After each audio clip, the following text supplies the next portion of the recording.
آج کی کہانی ہے ہماری منگو نے پکڑی جادوئی مچھلی۔ ایک بہت ہی خوبصورت گاؤں میں ایک گرم ترین دن تھا جب منگو نے اپنا کانٹا اور اپنی بالٹی لے کر دریا کی طرف جانے کا فیصلہ کیا۔ منگو جو کہ ایک عام دیہاتی لڑکا تھا، اس کے دل میں ایک عجیب سا جوش تھا۔ وہ جانتا تھا کہ آج کا دن کچھ خاص ہونے والا ہے۔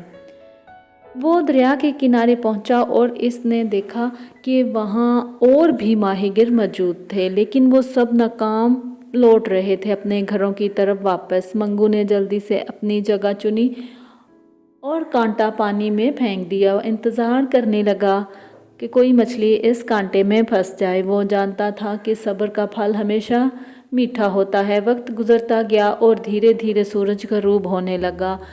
باقی ماہی گیر واپس چلے گئے اور اسے بھی کہنے لگے کہ چلو منگو، آج ہمیں کچھ نہیں ملنے والا، لیکن منگو نے ہمت نہیں ہاری۔ اسی دوران اچانک کانٹے میں زور سے جھٹکا لگا۔ منگو کا دل زور زور سے دھڑکنے لگا۔ وہ جانتا تھا کہ یہ کوئی عام مچھلی نہیں ہو سکتی جس نے کانٹے کو اتنی مضبوطی سے پکڑ لیا ہے۔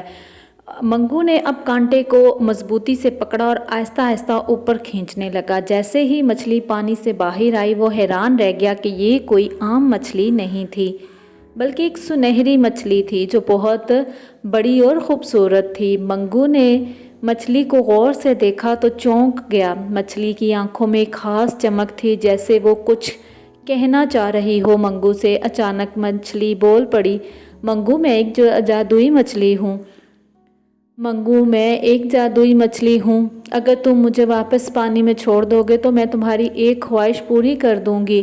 منگو حیرت زدہ رہ گیا اور اس نے کبھی نہیں سوچا تھا کہ اس کی زندگی میں ایسا لمحہ بھی آئے گا کہ اس کی ملاقات کسی جادوئی مچھلی سے ہوگی۔ اس نے تھوڑی دیر سوچا اور پھر بولا، اگر تم واقعی ہی جادوئی مچھلی ہو تو تم مجھے دنیا کا سب سے ذہین، عقل مند انسان بنا دو تاکہ میں اپنے گاؤں والوں کی مدد کر سکوں۔ مچھلی مسکرائی اور بولی، یہ خواہش پوری کر دوں گی، لیکن یاد رکھو کہ علم اور عقل کے ساتھ بڑی ذمہ داری بھی آتی ہے۔ یہ کہتے ہی مچھلی نے اپنی دم ہلائی اور مسکراتی ہوئی ایک روشن چمک کے ساتھ غائب ہو گئی۔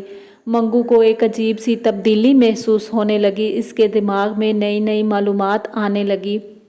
وہ درختوں، پودوں اور جانوروں کے بارے میں جاننے لگا۔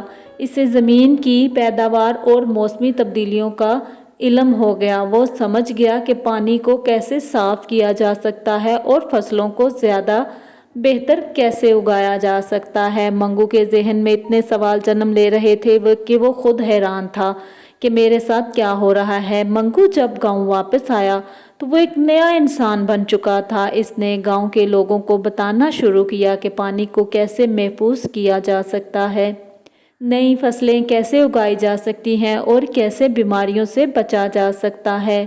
لوگ حیران تھے کہ منگو میں اتنی عقل اور علم کہاں سے آ گیا، یہ تو اتنا ذہین نہیں تھا۔ سب حیران تھے اس کی باتوں سے۔ پھر گاؤں والوں نے اس کی باتوں میں کچھ ایسی سچائی نظر آئی کہ وہ سب اس کی باتیں ماننا شروع ہو گئے اور سب اس کی باتوں پر آنکھیں بند کر کر عمل کرنے لگے۔ لیکن وقت گزرنے کے ساتھ ساتھ منگو کو ایک عجیب سی تھکاوٹ محسوس ہونے لگی۔ اتنا علم اور اتنی عقل مندی اسے بھاری پڑنے لگی۔ اسے ہر وقت سوچتے رہنا پڑتا تھا کہ کون سا فیصلہ صحیح ہے اور کون سا فیصلہ غلط۔ گاؤں والے اب ہر مشکل میں منگو کے پاس آنے لگے اور اس سے حل مانگتے۔ منگو کی زندگی ایک مستقل امتحان بن چکی تھی کہ وہ کسے کیا بتائے اور کسے کیا نہ بتائے، کون سا فیصلہ کسی کے لیے صحیح ثابت ہوگا اور کون سا فیصلہ کسی کے لیے غلط ثابت ہوگا۔ منگو ان پریشانیوں سے بہت تھک چکا تھا اور وہ اپنی عقل مندی سے پریشان رہنے لگا۔ ایک دن منگو دریا کے کنارے جا کر بیٹھ گیا اور دوبارہ اسی سنہری مچھلی کے بارے میں سوچنے لگا۔ اس نے سوچا کہ شاید اس نے غلط خواہش مانگی تھی۔ اگر وہ دوبارہ مچھلی سے کبھی مل سکے تو وہ اپنی خواہش بدلنا چاہے گا۔ جیسے ہی اس نے یہ سوچا، پانی میں ایک ہلچل ہوئی اور وہی سنہری مچھلی دوبارہ ظاہر ہوئی۔ مچھلی نے مسکراتے ہوئے کہا، کیا ہوا منگو، تم اپنی خواہشوں سے خوش نہیں ہو؟ منگو نے افسردگی سے کہا، مجھے علم تو مل گیا ہے لیکن یہ بہت بھاری ذمہ داری ہے۔ میں ہر وقت سوچتا رہتا ہوں اور اب میں تھک چکا ہوں کہ کیا میں کروں اور کیا میں نہ کروں، کون سا فیصلہ کروں اور کون سا نہ کروں۔ منگو نے مچھلی سے کہا کہ جادوئی مچھلی، کیا میں اپنی خواہش بدل سکتا ہوں؟ مچھلی نے جواب دیا، منگو، علم اور عقل کا کوئی وزن نہیں ہوتا، لیکن اگر تم اسے ذمہ داری کے ساتھ استعمال کرو تو یہ تمہیں بوجھ نہیں لگے گی۔ اگر تم واقعی خوش رہنا چاہتے ہو تو دوسروں کی مدد کرنا سیکھو، لیکن ان کے مسائل کو اپنے اوپر سوار مت کرو۔ تم نے گاؤں والوں کے مسائل کو اپنے اوپر سوار کر لیا ہے، اس لیے تمہیں یہ ذمہ داری اب بوجھ لگنے لگی ہے۔ منگو کو مچھلی کی بات سمجھ آ گئی۔ اس نے اپنی زندگی کو بدلنے کا فیصلہ کیا۔ اب وہ گاؤں والوں کی مدد ضرور کرتا تھا، لیکن وہ انہیں خود بھی فیصلے کرنے کا موقع دیتا۔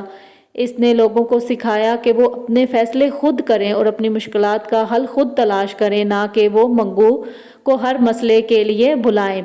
انہیں اپنے فیصلے اب خود کرنے ہوں گے۔ وقت کے ساتھ ساتھ منگو کو سکون ملنے لگا۔ اس نے سیکھا کہ علم کا صحیح استعمال اگر کیا جائے تو یہ بوجھ نہیں بلکہ راحت کا ذریعہ بن سکتی ہے۔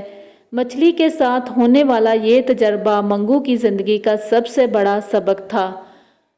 منگو نے سچائی اور علم کے ساتھ زندگی گزاری اور گاؤں والے اب ہمیشہ اپنی مشکل پریشانیوں میں منگو کو ہی یاد کرتے اور منگو ان کی ہر قسم کی مدد کرتا، چاہے وہ علم سے کرنی ہو یا ذہانت سے یا اسے ساتھ مل کر ان کے کوئی کام کرنا ہو۔ وہ اپنے گاؤں والوں کو ہر طرح کی خوشحال زندگی دینا چاہتا تھا اور انہیں اچھی زندگی گزارنے کا سبق دیتا۔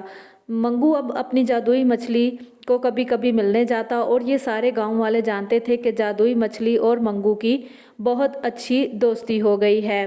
منگو کو اپنے علم پر ناز ہونے لگا اور وہ اپنے گاؤں کے بچوں کو بھی علم حاصل کرنے کی تعلیم دینے لگا کہ علم بہت بڑی نعمت ہے اور سب کو مل کر رہنا چاہیے۔ امید ہے کہ آپ کو یہ ویڈیو پسند آئی ہوگی۔ پلیز میرے چینل کو سبسکرائب اور میری ویڈیو کو لائک کیجیے۔